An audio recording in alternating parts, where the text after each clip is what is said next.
Well, guys, welcome to Director's Notes. Thank you so much for having us. Yeah, No, thank you. thank you for taking the time. So, I'm very pleased I've got both of you here. Do you want to just briefly introduce yourselves and maybe tell us a wee bit about your film? Absolutely, yeah. I'm Ben Proudfoot, co-director and producer with Kris Bowers of The Last Repair Shop. No. And same, I'm Kris Bowers, co-director, producer, and also co-composer for The Last Repair Shop. And the last repair shop. So, imagine I've got no idea what it is. Give me your tagline. You want to go for it, Ben? Um, The Last Repair Shop. It's a short documentary about Los Angeles Unified School District's musical instrument repair shop. It is the last of its kind in the country. It keeps over 100,000 instruments in good repair for school children in Los Angeles. And the film focuses on four master craftspeople, one in each department: woodwinds, brass, strings, and piano, who tell their life stories. And as you sort of find out in the film, how they were broken in their own way and repaired by music. And we also get to meet the students who benefit. And then there's a special big concert at the end of the movie where we collected many generations of LA's public school graduates, alumni, to perform a big sort of magnum opus at the end of the movie to as a tribute to the power of music. I mean, that ending is it's phenomenal. Like, I felt like you could have been at like the Royal Albert Hall or something with this performance going on. It's so emotive. I mean, let's start at the end there. How was that, being able to finish your documentary with that? Yeah, it was pretty incredible. Ben and I talked really early on about wanting to have some sort of ending that um, really capped off what this film is saying and speaking to, and finding a way to say thank you to these craftspeople, and also for them to really feel the impact of their work, because they do this in a warehouse without being able to hand that instrument back to a child. They don't ever see how that child feels when they receive that instrument, or what that instrument means to that child. And so we wanted to find a way to connect these two parts of this story that don't often find a way to meet. And we didn't actually put it together until really close, well, the very end of the process. We finished the film and got into Telluride Film Festival, and that version of the film that we submitted just had a normal end credits crawl. And once we got in, I think with the excitement, Ben and I were just like, all right, we have to take a swing for this. Let's see if we can pull this off. And yeah. And so we just started brainstorming, and we came up with this idea that, you know, honestly, I don't know if it's ever been done before, but having a multi-generational orchestra, an orchestra from 7 to nearly 70, filled with LAUSD alumni, recorded in a beautiful space like Eastwood Stage at Warner Brothers, and what would that be like? And the response to that concept, I think, is maybe the thing that I felt most emotionally moved by. Like, the process of making it was amazing, and maybe Ben can speak to that. But as far as what it felt like to have Peter Rotter, one of our producers, who's also an LAUSD grad, immediately call every other person he knows in this industry like the best of the best musicians that went to LAUSD schools. And how quickly we were able to get a group of musicians together, and in that space everybody felt so warm and filled with gratitude for this repair shop, for these craftspeople, and so happy to find connections with other musicians they had no idea also went to LAUSD schools, or went to the same exact school but 15 years later. And so it just felt like such a warm environment. And on the day, so many of those musicians came up to us and said, I'm volunteering my time today. Like, this project means so much, and this repair shop had an impact on me personally. And so, you don't need to pay me for this. And I think that amount of love that flooded from what we hoped would be that type of environment for these craftspeople, I think was one of the best parts of the whole project by far for me. Yeah. The thing that I always like to bring up is that piece of music that you hear, because of the timeline. So it was like it was the perfect ideal collaboration for Kris and I.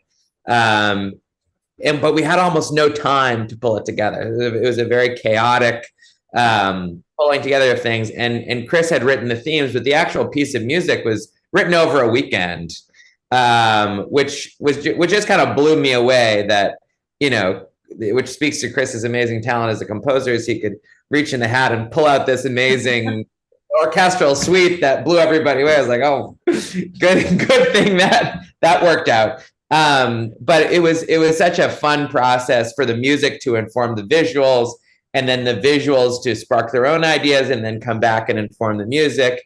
And that whole sort of like pouring of the wine from one glass into another that iterated it up into what it became, I think is something that I've never been a part of anything like that. And I'm proud. I like watching it because I like remembering how it all came together.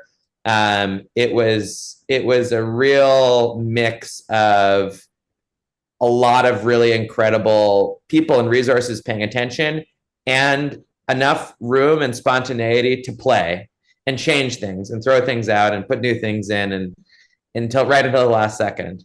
And yeah, it's emotional for us too. I mean, those are all real people. They're not actors. They're real people experiencing that in front of the camera, in front of your eyes. That's really Steve and his mentor at the piano. He didn't know he was going to come. The emotion in that room is not staged. It is real. And I think that's what makes it so emotional. Yeah. That's the beauty of documentary. And you've got so many little bits in there. And I wanted to ask you, because, I imagine there's so many people who work there, and the people who you focus on, those stories that we hear. How did you find out about them? How do you, as a documentary maker, draw out sort of that innermost soul, the soul of people, which is what we see? Yeah, it's a good question. So on this project, it's actually a really interesting story because it was up to fate. So the initial idea for the project came from Jeremy Lambert, who's one of the producers in the project. His brother is a luthier, makes guitars and stringed instruments. And he saw the article, which is about 10 years old. And he said, oh, this is really interesting. Did you know that LAUSD had this repair shop, and it's the North Pole of instruments, and it's the last in the country? And that sparked my attention. And then I brought it to Kris, and Kris went to LAUSD and he didn't know about it. And so we started gathering around it. And when we went in to talk to the repair people, they were very sort of reticent to participate. That article had come out a while back, which was, talking about the backlog at the shop at the time. Now it's very efficient, but back then there had been budget cuts and there was a long wait time for instruments to come through. And that's what the article was about.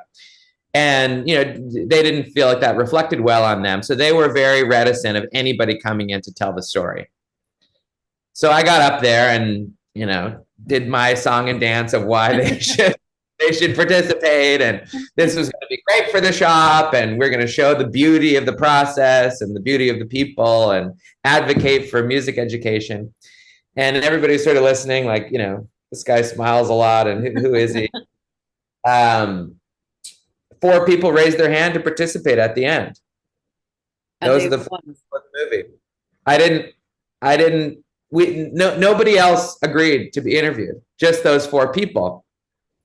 And as the interview process went on, and sat with them and gave them the floor to tell their life story, it was just one home run after the other in terms of someone who was really good at telling their own story, someone who had an emotional story, someone whose story was interweaved and embroidered with music. And you just couldn't write it, I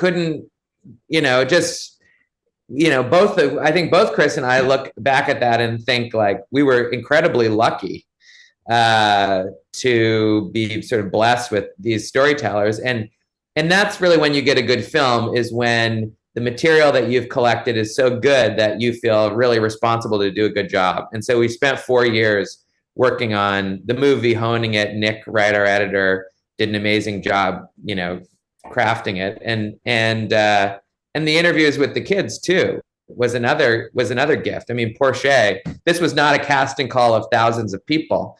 We talked to maybe, I don't know, 10, 20 students. So we were lucky. The winds were in our favor on this project. Yeah. I mean, it's like you said, A, I don't think you could have written those stories. And B, if you'd put out a casting call for those kind of stories, you probably wouldn't have got them. And it was just so striking, watching it going, no, this is a documentary. Yeah. Yeah, exactly. And it's just like, I just remember sitting there talking to Dwayne, and he said, and then, Elvis Presley's manager comes in, and within 5 minutes, they're on stage opening for Elvis. I'm sitting there across from him and being like, what? This is so nuts. And it also, the other thing, which I think is interesting, both of us have gotten this feedback from a lot of people. If you've ever lived in Los Angeles, you kind of know people like all of these people, right? They're very Angelino, right? Like Steve. We have one of the largest communities of Armenians outside of Armenia. You meet people like Dwayne, who had a brush with the entertainment industry, that they've got an incredible story about all the time in LA. The immigrant story of coming from Mexico to Los Angeles and making a go of it, and the difficulty and struggle of that experience is something that people can see in their neighbors and in their friends and the people that they meet when they come to Los Angeles. And I'm proud of the fact that the movie kind of shows the breadth of our neighbors here in LA. Yeah. I wanted to speak to you as well about the images, because not only is it a beautiful story, the whole thing looks stunning. I mean, you've got your real focus in on the instruments, and I think instruments are beautiful as well, their curves and their lines. And so what were you going for? How did you shoot everything to make it look so gorgeous? Yeah, I think, first we have to mention David Feeney Mosier, our cinematographer, and just how much he can look at a space and know the best way to capture it. And, something that Ben had mentioned the other day was that the first thing that David did in that space was turn off all the fluorescent overhead lights. And I think that the warm glow that exists in that space is just so adds to the mystery that we see in the film, and so for David to be able to figure out how to capture those things, and finding little bits of inspiration, like how it looks when the light goes in the saxophone or a flute, to find a leak essentially, and just what that imagery looks like, and how that just looks like something I've never seen before. And also being on the inside of a cello, and like what that looks like, and it looks like this huge massive interior space until the little mirror comes in. And so it really, I think between Ben and David and me, it was a lot of fun just to see what's possible in that space. And then same with the end credits, like David again thinking of trying to get it as dark in there in terms of practical lights, but then have this huge helium balloon light that's above the whole orchestra, so that it has like this pool of light over everyone, and has a cinematic look in that space, which was so fun to film in a space that maybe doesn't typically have that type of, or I haven't seen that aesthetic in a scoring stage before.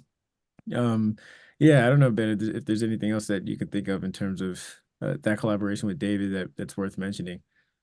Yeah, I think it was like, just as you said, I mean, the bold moves of turning the lights off, right? Single source incandescent light bulbs, that warm glow. Stephen Derlugian, the colorist, did a great job in creating this sort of brassy golden hue that's just so warm and inviting. The shop is a classic shop. It's the kind of place that you're attracted to, right? It's warm. It's a storybook place. They might as well have a candle sitting there, right? And they do have little flames that for their torches and whatever. So he really captured that beautifully, and I also think it spoke to the story, right? These are not these people are sort of squirreled away in a fenced-in, gated, central shop, kind of like tucked under the freeway, south of downtown. There are no windows in the building, so their obscurity, which is part of the story, that they've never been thanked, they've never been seen, they've never been heralded before, was underlined by the intimacy and sort of darkness that surrounded them.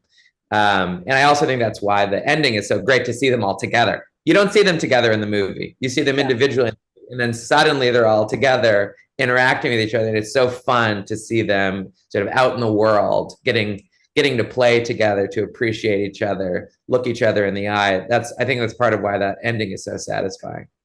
Absolutely. And I mean, let's talk about the music. The whole way through, it's uplifting, it's emotive, your ebbs and your flows work so beautifully with sort of every single picture. How did that all weave in together? Yeah, I mean, Katya Richardson, our composer, is so amazing to work with, and she's so incredibly talented. I mean, Ben and I were considering who to bring on for that, and who I would be able to collaborate with in a very easeful way.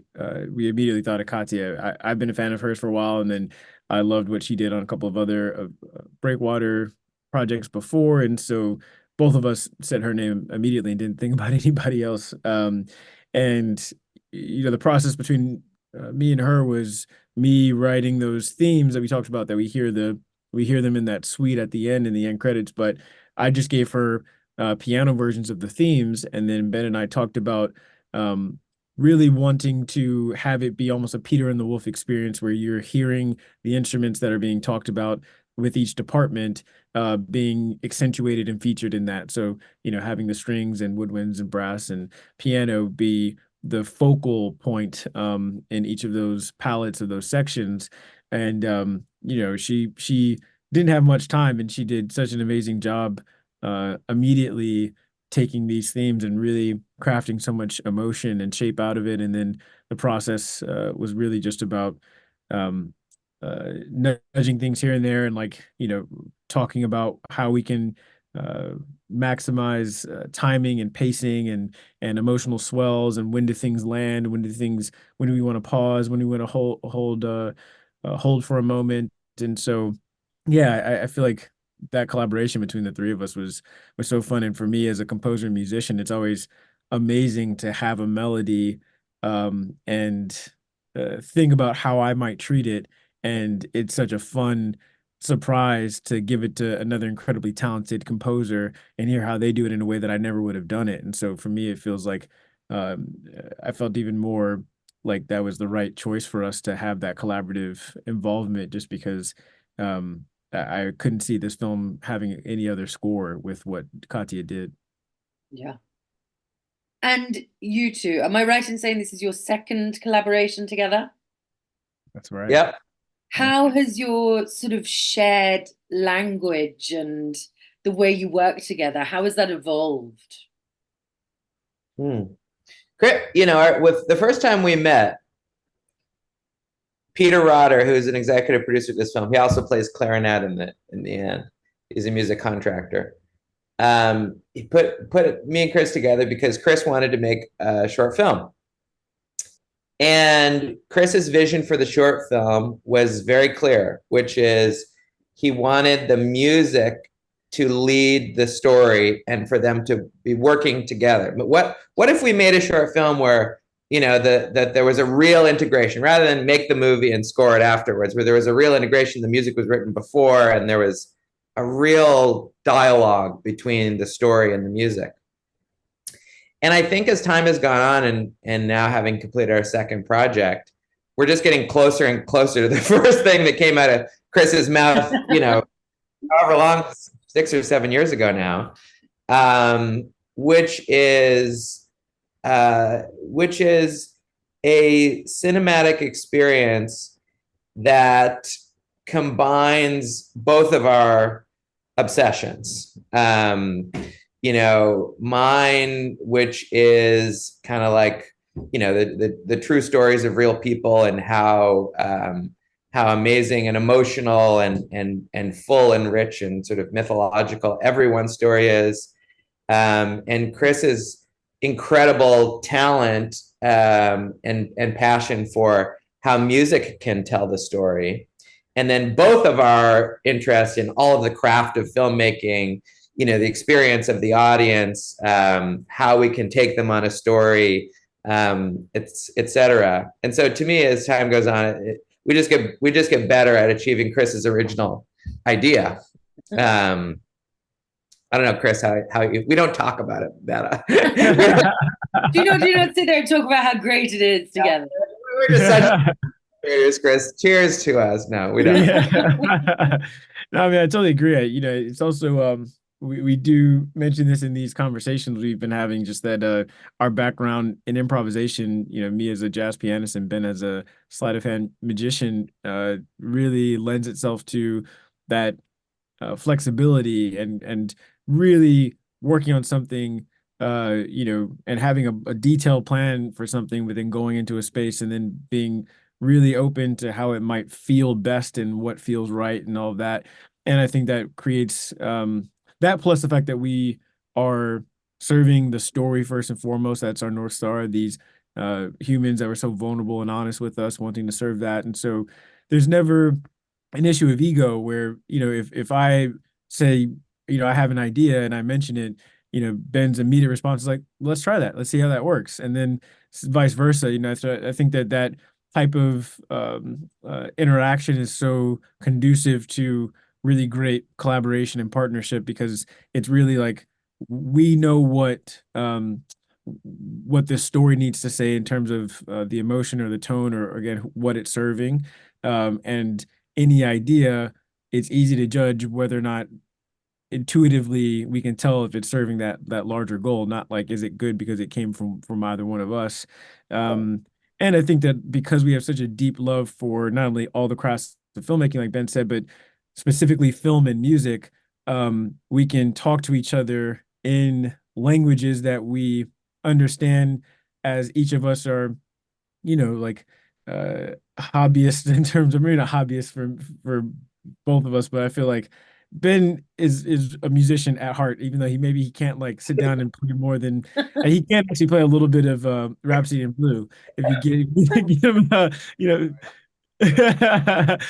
then but I feel like he knows music so intimately on an emotional level, on a timing level, pacing, like how it works in the context of film, how it works in the context of like, concerts. And so he's able to articulate to me a filmmaking concept in a musical way, or thinking about it in a musical way that I, as a musician, am like, okay, now I totally get that, which is so helpful for me as I get more and more into filmmaking. And I think that shared appreciation and deep love for not only, again, all the filmmaking, but specifically directing and music, allows us to also have this bridge of communication that feels really fluid as well. Yeah. I mean, there's this universality to creating something, and to wanting to bring something beautiful. And I mean, I feel like you, I can't play an instrument to save my life. I have tried and I can't, but I understand music and I love music, and it's such an enormous part of my life. So I think that's something beautiful as well, is that it's something universal that we can tap into. Mm-hmm. Yeah, and that something that everyone should have access to, which is really what our movie is about, yeah. Right? We can't, not everybody, in fact, almost no one is going to be a professional musician or can interact with the piano the way that Kris can, but it could be the thing that keeps you in school. It could be the thing that helps you learn how to collaborate, or that gets you up in the morning to have discipline, or whatever, shows you that you can accomplish something that at first seems like an impossible mystery. And I think those things are just as important as the music, right? It's just the act of the fun of it and the practice of it. And that's why it's so important to have that equal opportunity to everybody. Yeah. And I think it's so beautiful as well. I mean, call me an ignorant Brit or something, but to know that there's something like that in LA, and LA for me seems like somewhere, where stars live and where, things are filmed. It's all a bit, I don't know, but to have something like that repair shop there is it's wondrous. Yeah, I didn't think about that. But yeah, it's a city, it's like, Rodeo Drive, and, it's a very tiny part. Obviously, it's an important part. It's a well-known part, but it's a city of people who work for a living. Yeah. It's a city of people whose your family goes to public school, and your Los Angeles is an amazing place. It's far bigger and richer, and more culturally expansive than I think a lot of people realize. I'm Canadian, so it certainly was that way for me coming from Nova Scotia. I thought the same thing. Beverly Hills, Rodeo Drive, Hollywood. That's pretty much all I knew. And it was awesome to come and see that it makes sense, right? It's a real city with real people. Of course. Yeah. So, I mean, final question. Obviously, for both of you, the Oscar nomination is huge. But what has it meant for the repair shop and for everyone who was involved in the documentary? Yeah, that's been, again, one of the greatest parts of this. We started working on this just because we were so in awe of these individuals, like we didn't have a distributor, like there wasn't any sort of consideration for how this might proliferate in terms of being recognized in our industry. But for us, it was just being in awe and inspired by these people that work on these instruments day in, day out, not thinking about whether or not tens, hundreds of thousands of people will be able to celebrate them doing that, and so for them to have been doing that for decades, just for the purpose of making sure that these young students have access to working instruments to be able to express themselves, was so beautiful. And I think for them to now be recognized in this way has been so amazing. I mean, we go to screenings and people talking to them about, being from LAUSD or whatever, the instrument that they played when they were younger meant to them, and how inspired they are about their process, or how much they were moved by their stories and their openness about what they went through. And each of the individuals represent a community of people that feel so seen and have shared that. We did a screening with the Armenian Film Society here in LA, and like their response to Steve and them embracing him and him sharing his story was so beautiful. So yeah, I think that watching their faces when we were at the repair shop early in the morning for the Oscar nominations, and I just remember them all like having a huge group hug moment, and the other repair people in that shop that aren't filmed talking about how they feel like this film does represent them as well, and all of that is what feels so emotional. So it's hard to articulate it other than just emotional, and feeling a lot of gratitude and pride and appreciation for them trusting us with that. Yeah, absolutely. So are you two collaborating on anything else? Maybe. Maybe. Have to wait and see. Cards close to your chest. I like it. Order a ticket. Just Venmo us, $20, and it'll be a pre-order. Yeah, I mean, I also work in independent film, so Okay. I do it in spirit.